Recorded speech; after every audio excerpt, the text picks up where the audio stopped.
can't seem to understand. I'm not locked in here with you. That's it! You're locked in here with me! Ladies and gentlemen, the very word secrecy is repugnant in a free and open society. And we are, as a people, inherently and historically opposed to secret societies, to secret oaths, and to secret proceedings. We decided long ago that the dangers of excessive and unwarranted concealment of pertinent facts far outweighed the dangers which are cited to justify it. Even today, there is little value in opposing the threat of a closed society by imitating its arbitrary restrictions. Even today, there is little value in ensuring the survival of our nation if our traditions do not survive with it.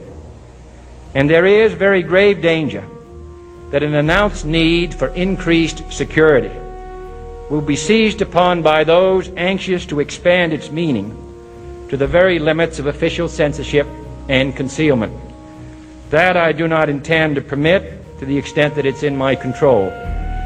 And no official of my administration, whether his rank is high or low, civilian or military, should interpret my words here tonight as an excuse to censor the news, to stifle dissent, to cover up our mistakes, or to withhold from the press and the public the facts they deserve to know.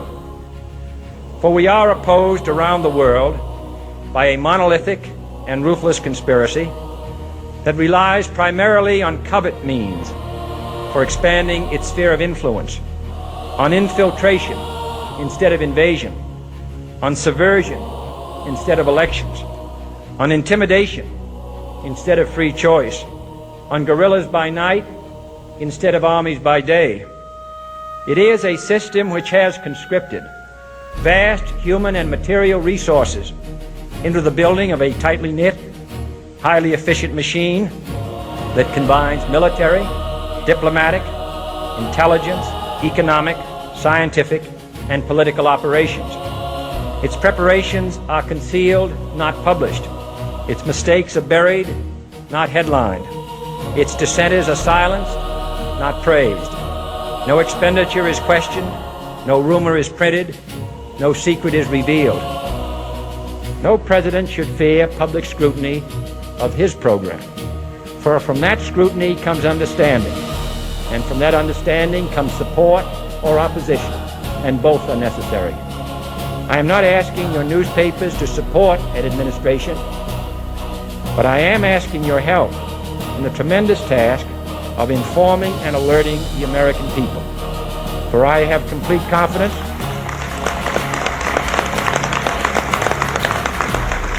in the response and dedication of our citizens whenever they are fully informed. I not only could not stifle controversy among your readers, I welcome it. This administration intends to be candid about its errors. For as a wise man once said, an error doesn't become a mistake until you refuse to correct it. We intend to accept full responsibility for our errors, and we expect you to point them out when we miss them. Without debate, without criticism, no administration and no country can succeed, and no republic can survive. That is why the Athenian lawmaker Solon decreed it a crime for any citizen to shrink from controversy.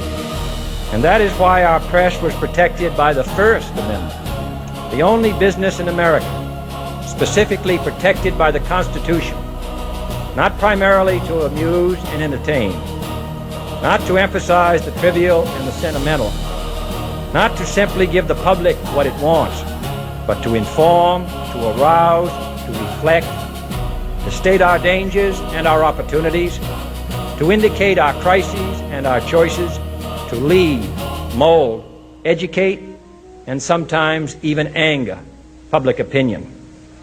This means greater coverage and analysis of international news, for it is no longer far away and foreign, but close at hand and local. It means greater attention to improved understanding of the news, as well as improved transmission.